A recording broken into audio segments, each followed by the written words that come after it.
Derek, welcome to the Change Your Filter podcast. I appreciate you making the time. For all of you that may not know, so Derek Cormier is the owner of Climate Experts in Melbourne, Florida.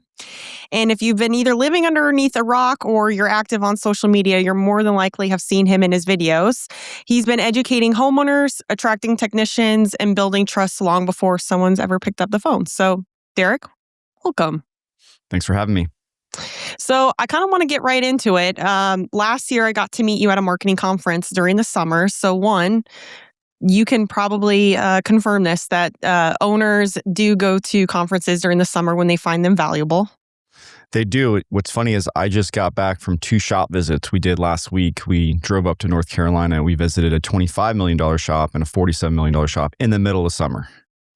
That's awesome. Well, if I think that's cool. I always constantly hear people aren't doing things during the summer. I'm like, but if people have the right processes, they're doing things and they're sending their people to learn and take advantage of that. So that myth is debunked. But Yes. One thing that I really remember, and this has actually kind of inspired me to kind of step out of my comfort zone, is you were called out a little bit to talk about putting yourself out there on social media, and you were like, this is not me. I like to be behind the scenes, and you know what? I just realized that I have to grab the bull by the horns and put myself out there. So talk a little bit about that, if you don't mind. Yeah, I mean, social media, if you own a business, no matter what industry you're in, is a huge opportunity to bring in customers and brand recognition. And it's because everyone's on social media, right? Like even driving vehicles, like they should be looking at the road, they're looking at their phones. And it's just the reality of today, 2026. And this really just started at one of the Nexstar conferences, a super meeting. And I was watching Gary Vee, and he was talking about, as an owner, as a leader in your business, if you're not putting content out like every single day, you are just missing out on opportunity. And when he said that to me, I was like, I hate social media. I don't have all the social medias. I only had Facebook for friends and family. And even that, I wasn't posting daily. It was just kind of like pictures of the kids when we went on vacation. And opposite of what I am, I'm not a showy person. I'm not taking pictures, of things I want, to impress people with. I'm not saying that's wrong, but that just wasn't my personality. So when I heard those words, I, am a person that leads from the front. So I'm not going to make someone do something that I wouldn't do myself. So the 2 leaders that were there, I said to them, you're going to hold me accountable and make sure that I start posting things as soon as I get back. And I don't care if it's good. I just need to start posting. And, I started all the social medias. I got the TikTok, I got the Instagram, even LinkedIn I wasn't really on, but I started to just start posting, and it wasn't perfect. I'm a perfectionist. I'm OCD. I'm a perfectionist about what I do. That's why I'm good at those videos where I'm critiquing people's stuff. I just see all the issues. It's just how my brain works. I went to college for engineering, so my brain is just always inefficiencies. Not naturally the person that is on social media, but I can be creative too. So I just got started, and I said, you know what? People aren't going to like this, but I don't really care. I'm doing this for my people, so our business thrives. I'm doing this for my family. And if I'm just kind of saying, social media is not for me, that's not my personality, then that's just something I'm putting myself into a box. So it's really where it started. Now I can get up on stage now. I can, do the funniest videos that most people wouldn't do. I, have one where I'm wearing a belly shirt just because it's funny. And, it's transformed the culture here at Climate Experts to where now they see the leadership team as relatable. We're not these, serious people in suits that no one can communicate with. So it's really helped the culture too, unintentionally. That's awesome. I've followed you for a while, and I laugh at the one with you and your guys and the big belt buckle, and you guys are doing that dance. I don't know what show that's from, but I was like, man, nobody's doing this, and Climate Experts is. Yeah, no, we, a lot of people watch social media. So we'll get employees, they're like, you got to do this video, we got to do a duet, where it's kind of you're doing something similar to that video. So, yeah, we get some really funny ideas, and I try to relate it to HVAC or plumbing or electric as well as I can. But sometimes we just do fun stuff to do fun stuff. I'm curious what the feedback's been from customers or homeowners that have decided to work with Climate Experts. Have they mentioned things that they've seen online about y'all? It's funny. We're very branded. You can see my shirt. It's very bright. Our vans are also very branded and bright. No one really has our colors or our brand. It's very unique. And, if you ask 4 or 5 years ago how people knew us, it was from our branding, uniforms, and vehicles. Now, at the gas station, we have these bright, trucks with these Jack Penguins, and people are just like, man, I love your social media. It's not the vehicles anymore. And think about it, right? You only have so many vehicles on the road. How many people have phones and are on social media? And if you make really good content, you don't have to sponsor it, right? We didn't have to pay for social media. We still don't pay really for the branding on social media, because if it's good content, people just share it. So, it's just kind of skyrocketed to where, people love it so much. Our customers literally want to work for us because of our social media. Not because we do a good job in the home, we do, but it's the culture, it's the fun that they don't typically see at their workplace. And they're like, hey, if you ever have a job open, I don't know what I could do there, but we really want to work for you. And it's like, it's almost every day. It's pretty funny. And some of them are good. We've hired customers. Wow. Yeah. That's a proud moment, right? Yeah. That's really, I think, peeling the onion back, right? It's not just your culture and the business day to day. Like, you have customers that are part of your ecosystem wanting to work for you. How many have you hired? You said you'd have hired some? Yeah, I'd probably say we'd probably hired at least 5 or 6 customers that just, thought our culture was fun. And, then they came in and they saw we were professional too. And they're like, really, I really want to work here. So I would say you probably don't have a recruiting problem. I think that's one thing you talked about last year as well. Like, your employees' friends are looking at their TikToks and sharing and saying, hey, we want a job there. So what's that been like?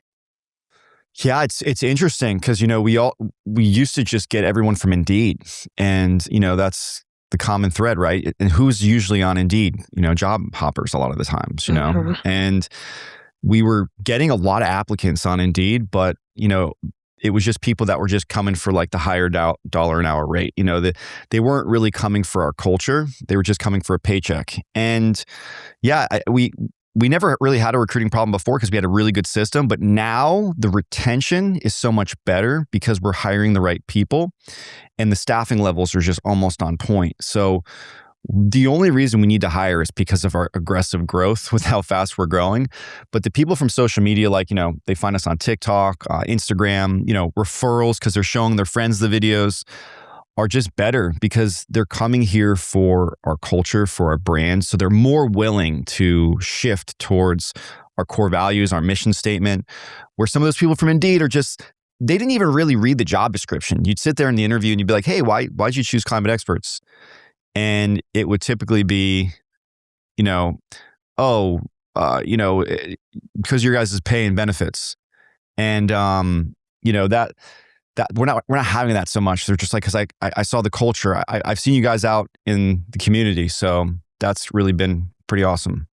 Well, I think that's really cool with the recruiting piece. And I think that also, like you said, lead from the front. And I saw recently one of your leadership members was awarded an award or top 40 of some nature. Talk a little bit about that. I thought that was really cool. Yeah, Crystal Hernandez, she's my chief operating officer, my COO, and she was awarded 40 under 40 in the trades. And she started like 6 or 7 years ago. She was a stay-at-home mom, and she came in part-time as an office admin, like kind of helping out with paperwork and stuff.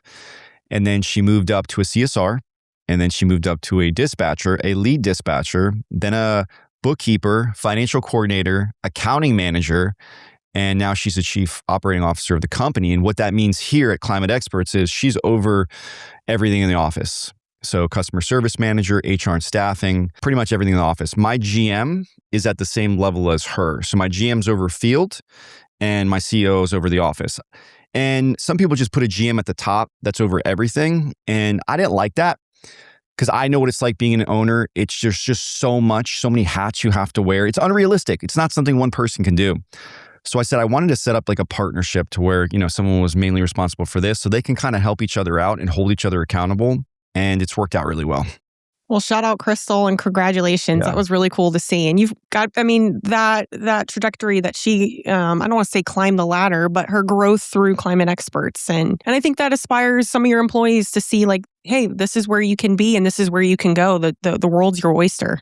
I mean, I think like in the trades, typically we hire people within the trades and, we just kind of cycle those people through. And I'm a big believer in, I want to get more new people that aren't in the trades into the trades. There's some really good talent that could really do well in the trades. And I think we make it difficult sometimes for like women to want to get into the trades, sometimes minorities. I'm not saying that's a big thing, but like and certain people think it's like, this dirty, grimy industry, and it's not anymore. It's a sophisticated industry if you run your business a certain way.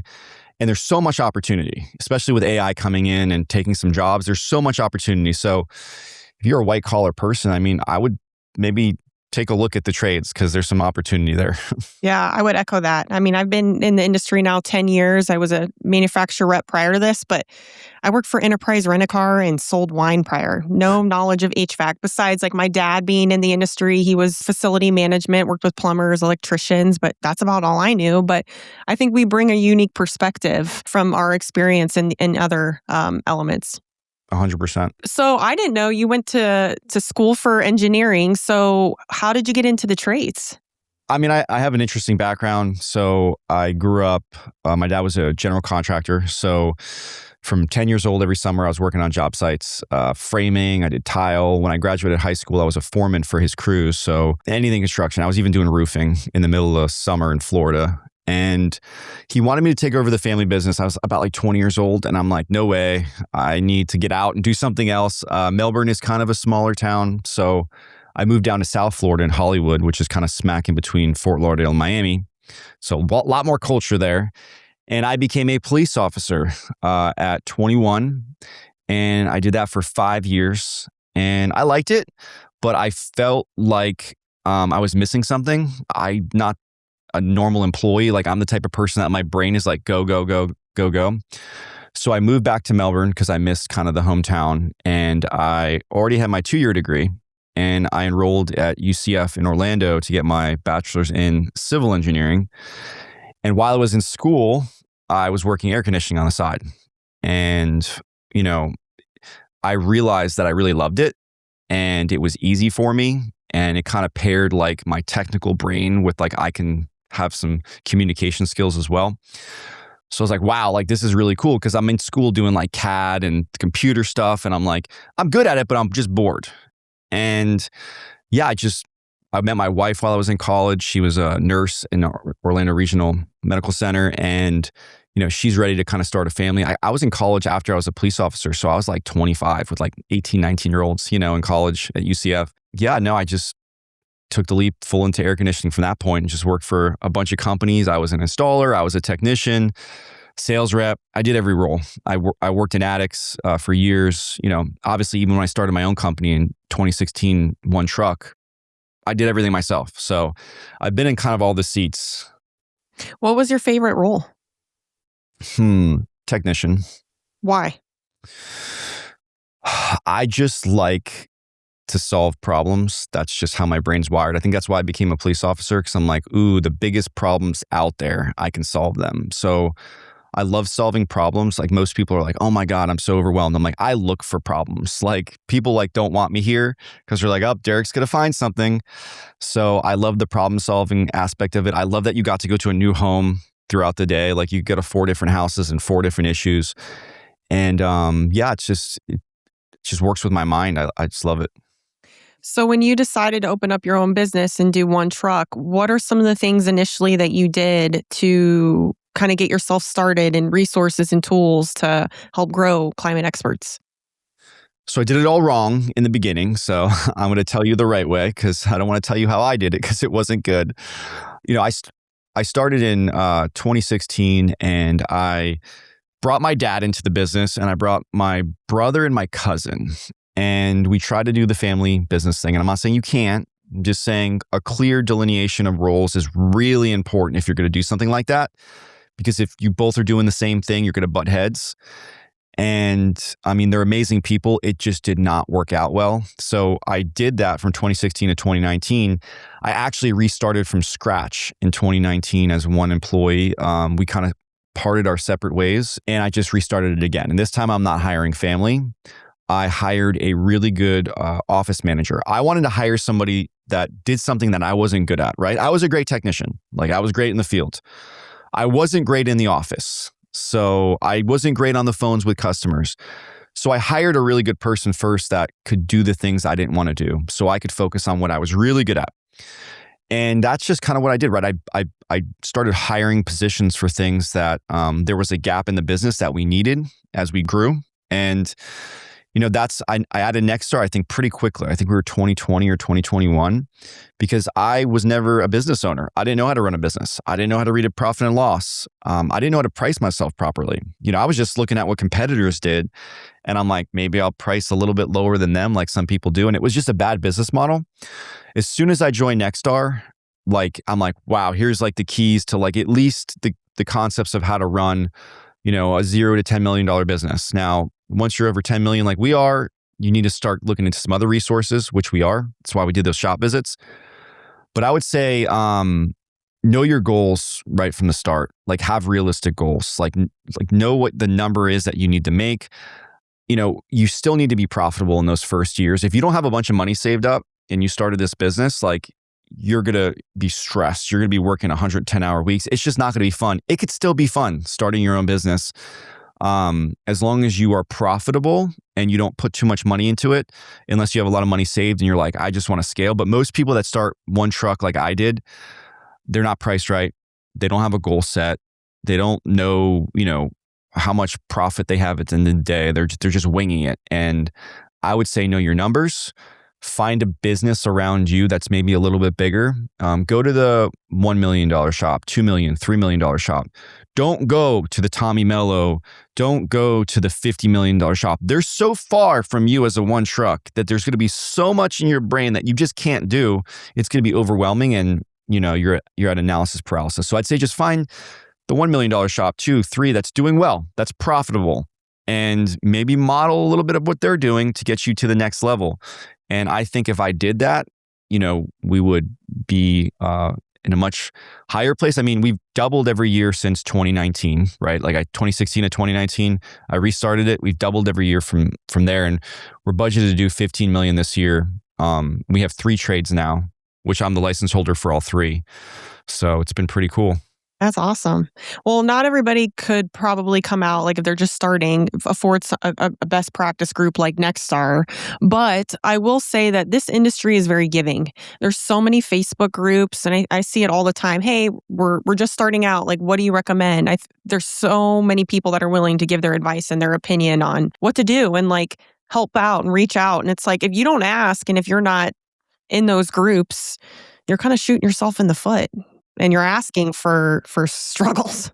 Well, it's funny. Speaking of this, I started a podcast called Escape the One Man Show because I've had so many people asking me on social media for advice. And I'm like, it'd be so much easier if I could just share a video with them, like a video podcast. So I started a podcast called Escape the One Man Show. And it's literally that. It's just to kind of give you the keys that Nexstar would give you without having to pay all that money if you're not big enough. So that's me trying to give back to the industry, to the person that I was back then. So that's definitely one resource that you can use. And then, there's a lot of social media groups out there for HVAC contractors that people share that advice. I think that's great advice.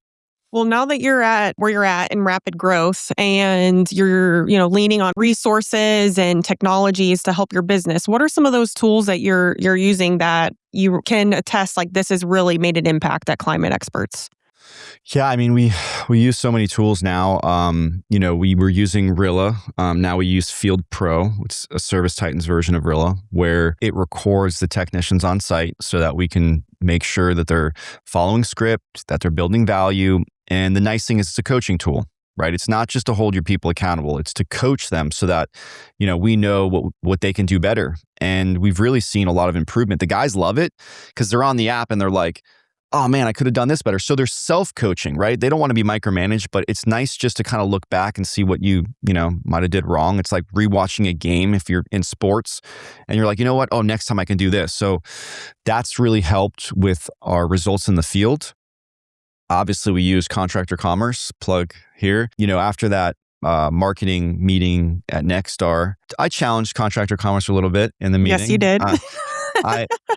I'm the type of person that I will challenge something and question something until I'm 100% comfortable with it.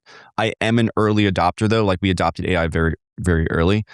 But before I adopt something, I challenge it. So, you did have great answers to all the questions and it made sense. It's the model that we're going to. People are used to buying on Amazon and the prices are there and they get to buy it with one click and it gets to ship same day now. And I understand how most contractors think like, well, how can you accurately price this without going to the home? I understand that. I was that person, right? I was saying that to Lisa, but you have to think about this as, a lead acquisition, right? This is a lead acquisition. This is you to get in the door. And I mean, even this is your starting price. Mm-hmm. Like you can make this your starting price. So like, let's say, a 3-ton system might cost, 12,500 and that might be your starting price. And you're going to the home to confirm that. And what a lot of contractors say was, well, that's bait and switch because when you go there, you get to tack on all these things. Don't do that, right? Price it like it would be a full job for a 3-ton that you would do. So it's not a bait and switch. And then give them other options. Like we're going to give a good, better, best. It might have a straight cool, a heat pump, and then a full inverter system. We might have some upgrades for that customer for protection, like anti-corrosion packages or surge protection. You don't have to stick to that one thing, but it makes the customer feel comfortable that at least you're transparent with your pricing. Because people want transparency. They want to come. They might go to 20 websites. And if you're the only one that has pricing on your website listed, you might be the only one that they call because people want to save time. They want a company that they can trust. I've done that myself. Like if I'm looking for a haircut, I'm going on all these websites. I'm like, who lists their pricing? And like, there might be a really good barber out there and they might charge like, like 60, 75 bucks. I'm maybe the customer that's fine with like, I go to Sports Clips. It's like $17. And then, by tip, I'm like 25, 30 bucks. So like, I'm not cheap, but I'm looking for a different thing. But because they had the price on there, I'm booking with them versus going to that custom barber. So it just makes sense to have pricing on your website. And the reason why we went with Contractor Commerce is because they make it easy. I mean, the software is there. It's literally a plugin you just add into your website and it's ready to go and they build it for you.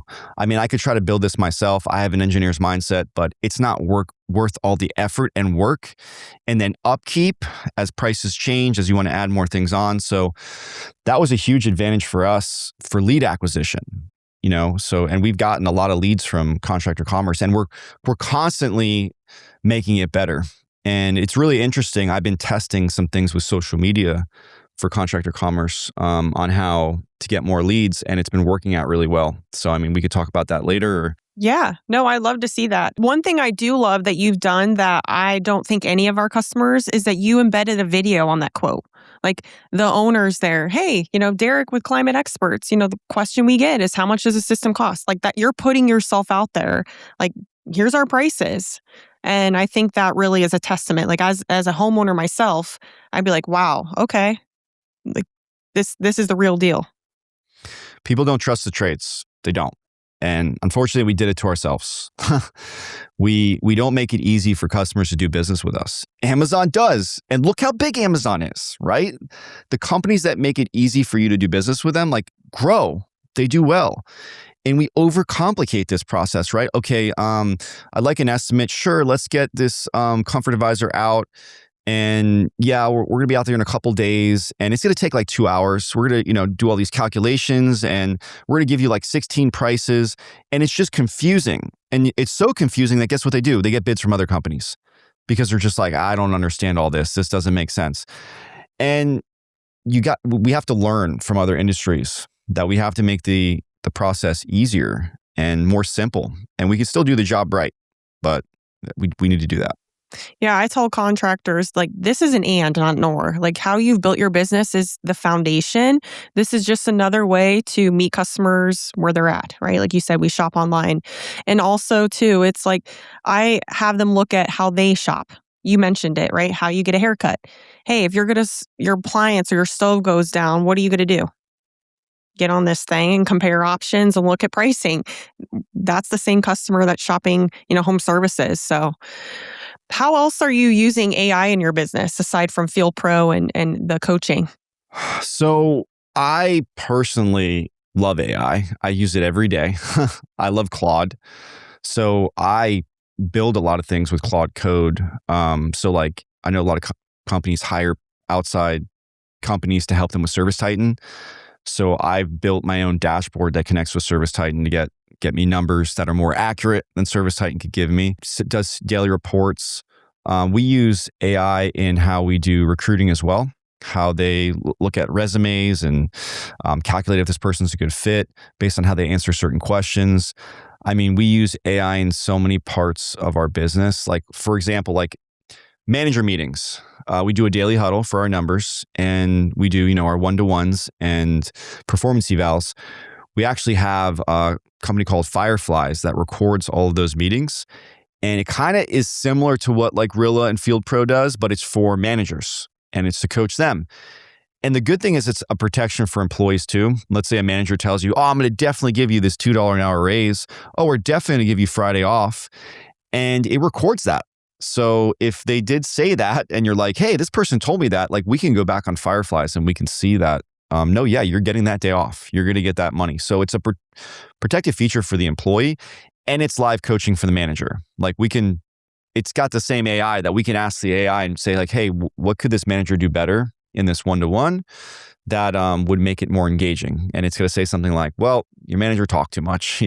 The manager needs to listen. That has been extremely useful, and it creates action to-do list items. So after a meeting, everyone talks about everything really quickly and people are writing stuff down on paper, and then we're trying to get all our notes together. It brings all of those notes into a short action items list, and it puts it into either a Google Drive folder or Slack, Teams, whatever you use. It's pretty cool. We use a similar tool called Sybil. One thing early on, they said, be aware of your talk time. If you are over 60%, then you are word vomiting, right? Take a step back, slow down, listen, because you do so much more with listening than you are yapping. Oh, yeah. I kind of want to go back because you've mentioned a lot of things you do, right? You're a business owner, you're a father, a husband, you've got a podcast, and now you're doing all these videos. I'm assuming on TikTok. I don't have TikTok. I just have not downloaded it. I just have not gotten there. But you're reviewing, videos of like other technicians doing work and giving them your honest opinion. You're ranking tools, which I'm going to tell Braley on my team that you ranked Milwaukee high. He used to work for Milwaukee. He'll love that. And also different brands of equipment. So what inspired you to do that? Yeah, so I am the type of person that only wants to put effort into things that work. Like I am constantly reevaluating what's working. It's just how my mind works. So, in the beginning, we did a lot of fun social media, and we still do here at our company. And I made sure I had my personal brand that supported climate experts, and I had climate experts, because personal brands actually are sometimes more important than your business branding because it ties it to a real person. People aren't trusting companies so much nowadays unless you kind of have that, brand tied to the community or a person. So I realized that early that I needed to have a really strong personal brand. And, as I was doing the funny stuff, people were like, oh my God, I love your videos. They're so funny. But I'm like, is that who I want to be? Like, am I a comedian? Am I an actor? Like, no, I'm an HVAC contractor. I'm a plumbing contractor, electrical contractor. So like, I need people to know like that I'm knowledgeable, that like they can trust me. So it's like the funny stuff's great because it gets people into the funnel and now they want to watch your content. So I still do that. But I started to like experiment with different types of videos. And people, what they love to watch more is like drama, right? What do you watch on TV? People love drama. People love drama. People also love those videos of things that are like gross, right? Or like someone potentially doing something absolutely wrong. Like people watch the news, right? They watch shows with drama. So it's like I wanted something that kind of combined the two. And so there's something called a duet. And a duet is you are speaking on someone else's video. So I just go onto social media and look for like, hacks, fails. Sometimes it's like people thinking they're doing the right thing, and I'm not downing those people. I've got people actually asking me to critique their videos on message like every day. They're like, hey, I really respect what you're doing. I want to get better. Can you critique my videos? I'm like, sure, I guess if you want me to. And it's interesting. And I've just gotten so much more results from it. Like I just got a 1.1 million views on a video about a portable AC unit, about someone installing their own portable AC unit. and how HVAC contractors are scamming them, and they found a way to not be scammed by installing their own portable AC. And I'm not downing the person, but I wanted to give education on the other side. Like, that portable is going to be inefficient. You didn't install it right. Hopefully the wiring going to that outlet's the right size and you don't burn it up because that system pulls a lot of power. It wasn't installed right. He had an adapter in there. So it's like educating homeowners on like, you could do this, but you just need to know what you're sacrificing and how to do it right. Because you might be saving money on that contractor repairing your AC, but you're just spending that extra money to the power company that this is going to be more. So it's like, it's kind of, I'm trying to educate really is what it is. And is someone going to watch a video of me just talking about portable AC units? No. But are they going to watch me do a video on like critiquing someone that's not right in what they're doing? Yeah. So no, I've just seen the views have skyrocketed. Like, I think I've gotten like 4,000 followers in the last like 60 days. And that's not easy to do with genuine followers that are in your niche. And yeah, 1.1 million on that one. I've got several that are in the hundreds of thousands. Like, it's almost like every week I'm like hundreds of thousand views. And while I did the funny content, 1,000, 2,000, 5,000, like, so like if something's working, like you should probably keep going.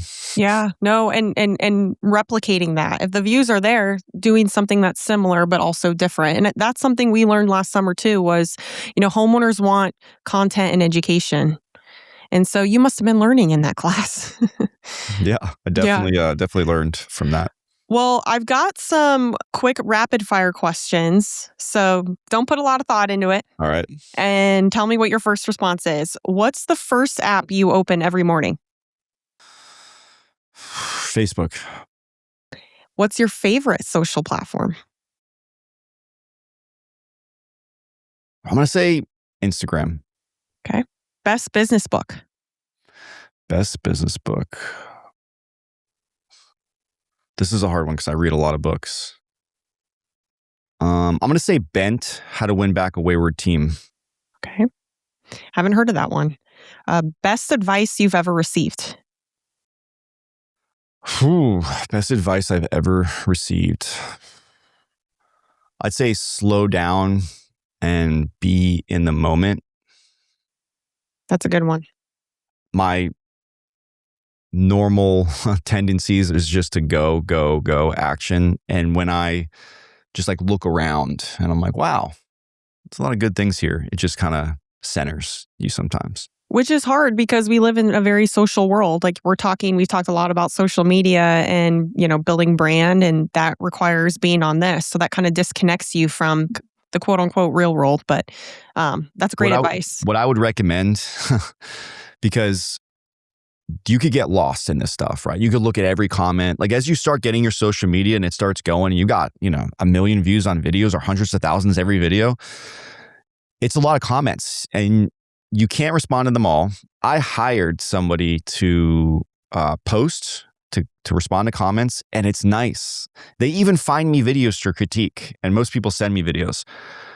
So it's like I'm just focusing on like making the video, they edit it, and they post it, and they respond to comments. And I think that's like a healthier way to be able to do this, because if you're doing all of that on your own, you're just lost in your phone. It's not a good thing. Oh, for sure. For sure. What's one thing you're saying yes to this year? One thing I'm saying yes to this year, I'm going to say not being so involved in the business. That's a hard one. Yeah. What about what's one thing you're saying no to? Saying no to. Okay. Something that's been hard for me is I'm saying no to keeping the employee that's just not showing results. Like I'm that person that's loyal to the end that will just keep working on someone. And if someone's proved to me they just don't have the aptitude or want for it, I'm saying no to keeping that person. Cause like a lot of times we're like, my retention rate's 100% of my employees. We're so healthy. And then you go there and like, there's just people that aren't doing their jobs and they're just slacking off. And the other people are taking on all the extra. And not going to lie, like we have a good culture. That's something that I've kind of created a little bit in the past. And I'm not letting that person stay here anymore. So it's a difficult one for me. Yeah, that would be tough. And the last one I have is, what's one video every contractor should make tomorrow? One video. Man, these are hard questions. If you can make any video, if it was one video, I would probably say make sure it's genuine, it's real. Personally, I would do it about your business because your business is really important. If you can maybe even do just like a real video of your culture, like a short clip of a meeting, like guys on the job sites, like real people, like them just interacting in the parking lot. That's what people want to see. And if you can only do one, that's what I would say. Yeah, I would agree with that, because in a world of AI where everything can be made in a matter of moments, people want to see real. They want authentic. They don't want to question, is that a robot or fake? So that's great advice. Well, the last thing I have, Derek, is this podcast is called Change Your Filter, but it's not just change your air filter inside your home. It's change your mindset, change your perspective, change the trajectory of your business or your life. Over your career, what's one perspective shift that you can really nail that really change the trajectory of your life and your career? This is a big one, and I'm constantly growing, but I think what I've learned most in business and in our careers, we've doubled every year. And you see everyone on social media like, we're growing, look at our revenue, and they're posting their service type numbers, and it's like, grow. And then they get it to a point that's like so big and hard to manage. They just sell because they're stressed and they never feel good about it. And their employees don't feel good about it. And I always hear them, they're like, man, like I wish I enjoyed it more and I wish I slowed down. And I'm just like, revenue is not so important to me anymore. It's obviously the business has to be profitable. So I put profit over revenue, and I'm not so focused just on growth of the business as far as revenue goes. Growth to me doesn't just mean revenue anymore, right? There's a lot of ways you can grow. Growth is having really good training for your managers and having amazing managers and leaders. Growth is, paying your people better and better benefits. Growth is having more time with your family and not working 180 hours a week.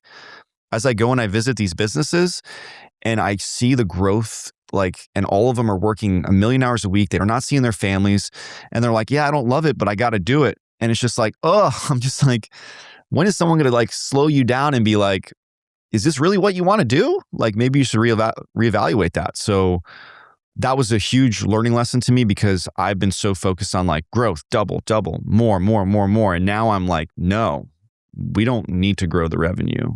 We need to focus on what's important to us. And that's the people, that's the customers, that's a better experience. That is more work-life balance. That is more time with our families. And then you know what? The revenue will be there if you got the right people. So that's one of the biggest things that I think I'm growing in right now. I love that. That's great. Well, one, I'm a big fan. I think it's awesome, getting to meet you last year and seeing what you've built and your leadership team. One of my favorite pictures is Crystal next to our president, Paul, at Pantheon. And just he's so tall. Yeah.